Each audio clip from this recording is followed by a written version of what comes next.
the outcome of what advice they give to government. Thank you. Now, Dr. Donnelly is certainly clearly on the public record in terms of his own particular views about the curriculum and the education system and society, really.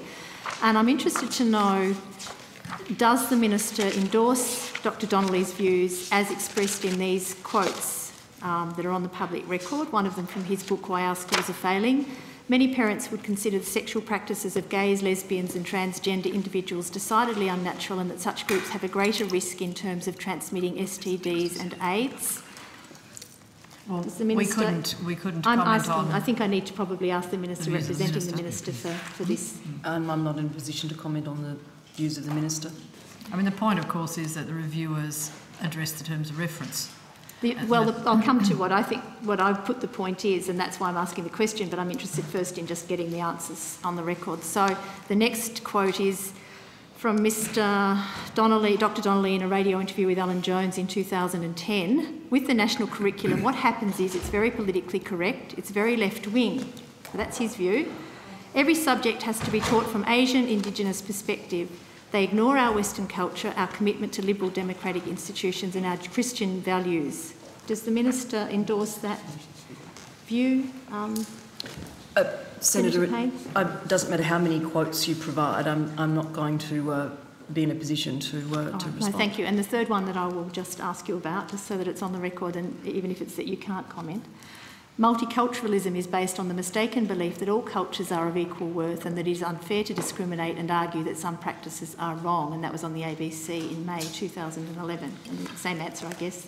Well, I think like most members of a robust democracy, Dr. Donnelly exercises his right to say what he thinks and to say it when he thinks it. I doubt you'd find members of the government suggesting that he should curtail the exercise of that right, whether or not they agree with him. And I absolutely agree. He's totally entitled to have his views as long as they don't hurt anyone else, in my view, my humble opinion. But the question then goes to the fact that he has been appointed in a position to review the supposed bias and the supposed inherent values in the curriculum, and yet he clearly brings his own very strong value set. So that's why I'm asking whether the Minister would endorse those views. Well, and if not, the question then I would have, which I think is a fair question to put, what measures will the government take to ensure that Mr. Donnelly's clearly expressed and freely expressed and entitled to be expressed opinions in relation to the Australian curriculum will be mitigated or will be managed? Well, because he's in a position now to influence what our children are taught in Australia. Yeah. So several comments on that. First of all, oh, okay.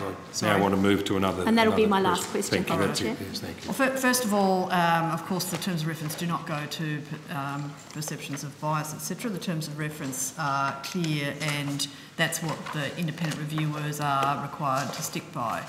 There's two independent reviewers, Dr. Donnelly and Professor Ken Wiltshire.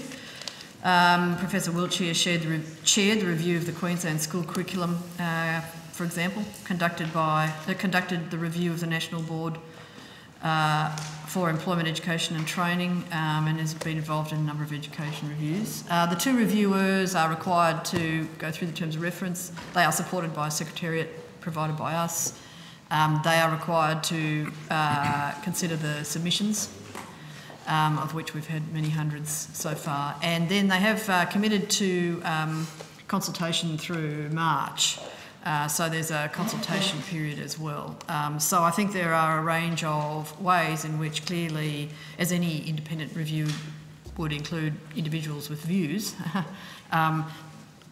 ultimately it's the terms of reference that must be addressed. Thank you. Could you